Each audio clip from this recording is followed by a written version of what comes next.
No intro. My friends, this story is one filled with many twists and turns, dark moments, and characters more horrid than you could possibly imagine. Maybe after this quest you will understand why I hold the position I do regarding the bishop race in Teyvat. You know, people say I'm racist towards the dragons. I'm not racist. I accept all races, even the bad ones, but this quest, it showed me the dragons are pure evil. So let's begin. The story starts in Ochkanatlan, whilst trying to activate the statue of the Seven, and illegal unto Teyvat begins assailing us from the sky.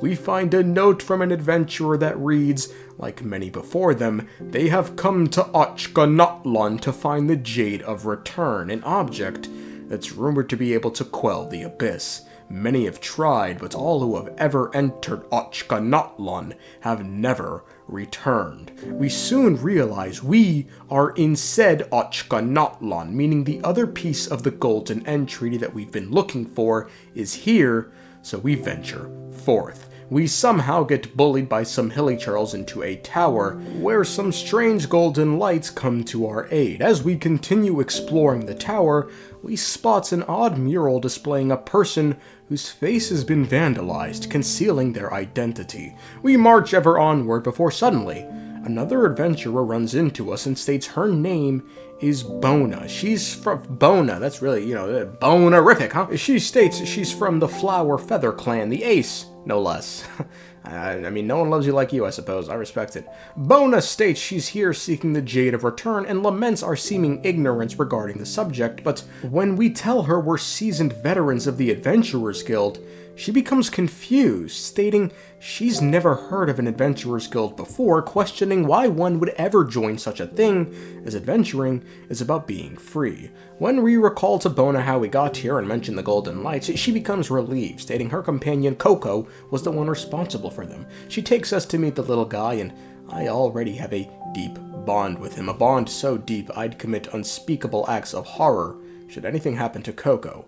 All the while, our little fat bastard just starts bashing its stomach. You've had enough to eat, you fat fuck. Bona states Coco is the guardian spirit of Ochkanatlan, and soon will have enough power to defeat the dragon that lurks. Bona then states the dragon took her, oh lord, pyrophosphorite. She states the pyrophosphorite is required to locate the Jade of Return and suggests we work together to defeat the dragon. So we leave the tower, collect some shit, and when we power up Coco, he sort of just makes the dragon race. They're, first and foremost, they're a fraud race, okay? Little Coco here makes this dragon his bitch. We fight the dragon, beat the dragon, and then just sort of nopes out of there, because again, a race of frauds.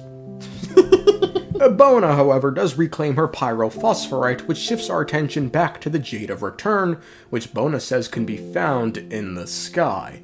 Bona tells us a story of the Tanatui, also known as the Sky Serpent ship. It's a ship in the sky that was built by the ruler of Ochkanatlan, Och-kan, who proceeded to fill the ship with untold treasures, which has caused many to seek its location. One of the treasures aboard the Tanatui is said to be the Jade of Return, which is rumored to be able to quell this abyss-tainted city.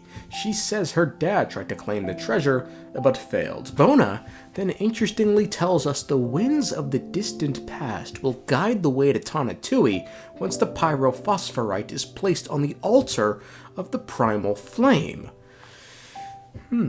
So we go to seek the altar and run into the same mural from earlier, but with no vandalism. We learn it's none other than the ruler of Ochkanatlan, the tyrant King Och-kan himself. Some say, in order to get the Tanatui built, Och-kan abused his people and in building the ship attracted the abyss, which not only led to his demise, but the nation of Ochkanatlan himself. We eventually find a way into the mountain, but Coco just sort of starts tweaking, so Bona hands us the pyrophosphorite while we venture forth so she can stay behind with Coco.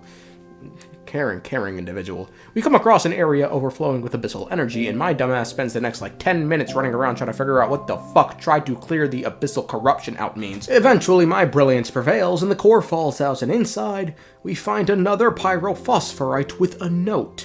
The note is the same one from the start of the quest, and in it, details the adventurer finding a little spirit in this core, which is actually the core of Cholel, and naming the spirit Coco. Interestingly, when we reconvene with Boba and Coco, we suggest she reads the notes we found, but she declines cause I don't fucking know why. We present the pyrophosphorite we found, which supercharges Coco, all the while the previous mural of Och-kan changes, revealing another mural entirely, that of the evil dragon above Ochkanatlan high in the sky. So we go up. Go up again, where we find the altar of the primal flame, so we offer up both pieces of pyrophosphorite and go up again, this time to the very heavens themselves. We reach Tonatuia. I think I changed the way I pronounced it. It's alright. But Bona is nowhere to be seen, but we still march ever on. We run into Bona again, who just says she got separated. Air travel, huh? We see no treasures, so we just surmise that part of the legend was made up by storytellers, but we reason the jade to be real, because Bona says it's right there. We do fucking something in-game, which causes the platform to rise to the core and break it open, and inside, we find the other Golden Entreaty, and simply reason the Jade of Return is the Golden Entreaty, given, they seem similar. I mean, we're seeking the Golden Entreaty to remove the Flame Lord's blessing from our Saurian, so why can't it cleanse the Abyss? We reason this is why the dragon attacked us as soon as we stepped foot in Natlan. We turn to Bona, who begins acting odd. She says something's not right, and somehow she's been here before and says they must destroy the Jade of Return to prevent it from falling into the hands of that person. She then refers to herself in the third person, saying Bona should be long gone, questioning why she's still here before suddenly proclaiming this is a trap. Just then, the dragon appears and we take chase, running it down all the way to an area known as the Nursery of Nightmares. All of a sudden, Coco begins acting odd and starts speaking, thanking us for bringing him here, stating to the Lost King the cruel night is soon to pass, and the chosen of the dragons will bring forth a new dawn, so it's time to awaken from this nightmare. Coco then tells us his real name is Och-kan, whose mind is infused with the city of Ochkanatlan. Och-kan tells us when Ochkanatlan met its end, he swallowed poison which ate his soul and transformed it into a dragon. He then tells us he can now save his soul and becomes one with the dragon, where we fight it once more before finally Och-kan awakens. He tells us once a girl named Bona awoken from the core of Cholel, but he could not save her in turn. This was hundreds of years ago. Och-kan tells us he once split his mind off to protect Ochkanatlan, but soon had his spirit and body swallowed by the abyss and used by that person to commit terrible crimes. He states he knows his sins will forever remain, but is grateful to us that the nightmare is over. We begin a protracted pronoun game by questioning who that person is, and Och-kan insists we've already met that person because we had a golden entreaty before we arrived to Ochkanatlan. Och-kan says he stole the golden entreaty because it's very important. It can indeed tame the abyss for all of Natlan, but not in the way we'd imagine, which is why Och-kan said he hid it on the ship. He then says our companion is similar to him, as they both have the Flame Lord's blessing flowing through their veins. As such, he believes Tiddly, I named my companion Tiddly, will make the right choice. He says a golden entreaty is both dangerous and important, so we must head to the volcano, and with it, he doesn't fucking remember, and again blames that person for messing things up. Dude, no one speaks, just say the fucking name. He then just says, why didn't you come into my memories? So we go, alright, sure, but we strangely see Bona's father's memories? I have no idea why. Fuck Och-kan got to do with this. Anyway, the next scene has Och-kan meeting with someone who ridicules his mask, and the person states Och-kan's people have turned against him. They see him as no different than the dragons that once ruled them, and they yearn for a new pyro archon to kill him. Och-kan simply says the people don't understand. The person laughs at Och-kan's attempts to create a land for humans, telling him figures like the Lord of the Knights Yehudabich and bishops being too important to the world make that goal impossible.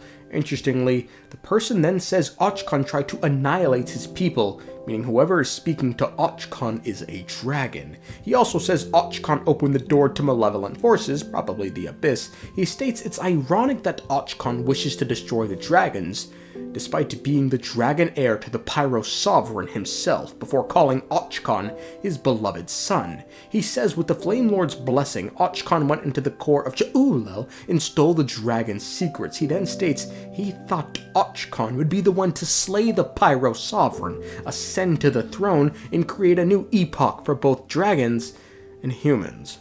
Och-kan responds by stating he doesn't care about humans, to which he responds something humans are weak and so is Och-kan, a sign of incomplete evolution on his part. The person then states the borders of the world's collapse begins here, spreads through to Notlan, and then all of Tivat. The person states because Och-kan failed, the only way forward now is to honor Xbalanque's pact with me, confirming the individual speaking is none other than the dragon sage Ubah himself. He states the pact must be honored, the golden entreaties brought together, and they will in turn activate the holy shit. Oh, good heavens.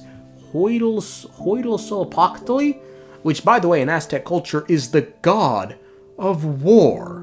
Och-kan says he doesn't have the golden entreaty. Ubah then realizes it's on the fucking sky ship, which annoys him. Och-kan refuses to hand it over, stating he won't give up on humanity, stating no matter how bad things get, if there is hope, there is a chance.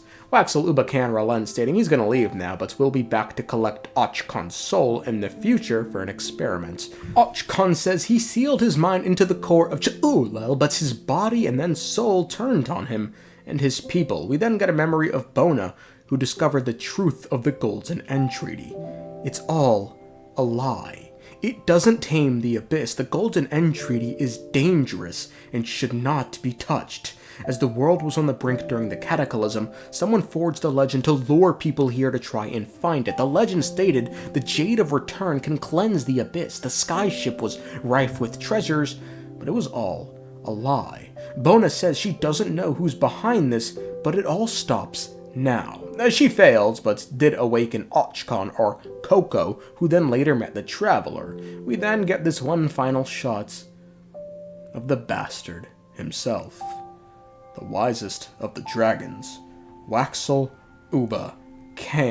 standing before a mural. He welcomes the chosen of the dragons and brings up the mural, which now seems to show humans evolving from dragons. He states it shows life evolve from elemental creatures into dragons, then into humans, and then into gods.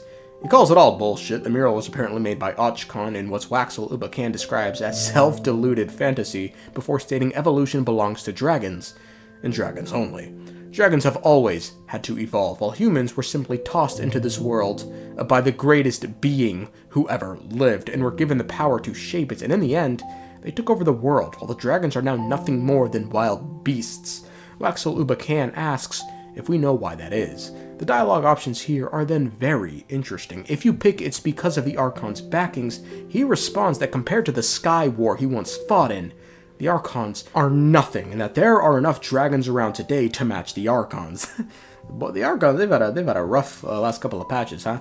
If you pick it's because the Pyro Sovereign is too weak, he sort of just acknowledges it, which I tip it, before giving us his reason, which is the dragon race is too powerful and are imprisoned by force. Races that seek power will be bound by power. He then states the Pyro Sovereign faked his death in the dragon civilization, then deteriorated. Before we move on, is it possible to say which death Xiacoatl could have faked? The one against the Heavenly Principles or the one against Xbalanque? Regardless, bishops became bitches, so, the Waxaklahun had to do something else. So he turned to humans, where he found hope within humanity. At the time, humans were meek and feeble and living in tribes, but he knew one day they'd built mighty civilizations. To save his race, Ubah wanted to understand humans and live amongst them, so he had a son, a dragon mixed with a human soul who'd be raised by humans and was meant to slay the Pyro Sovereign and replace him, but then Shibalanke happened, and what's more, his son would betray him. His son, by the way, is Och-kan. Ubah then tells us the Jade of Return is nothing more than a thought experiment meant for capturing humans. The Jade of Return doesn't exist. It's just a legend. It was the Golden End Treaty the whole time. That's what Ubah was after. Ubah would often take different forms to see how this legend progressed, and he even says this isn't the first time we've met him, and then thanks Och-kan for eating souls? No, I shouldn't laugh. How many people has this bastard dragon killed? All for this sick idea of an I'll let two eyes spit on your grave. He refers to the person as the chosen of dragons once more, and says to take the Golden End Treaty to the volcano where we shall meet him again. And the person he's talking to is our companion, Tiddly. How do I say that nigga's name? I mean, I gave it to him, but I don't know how to fuck say it. Our saurian companion is the chosen of the dragons, and not us. Back to us, Och-kan died.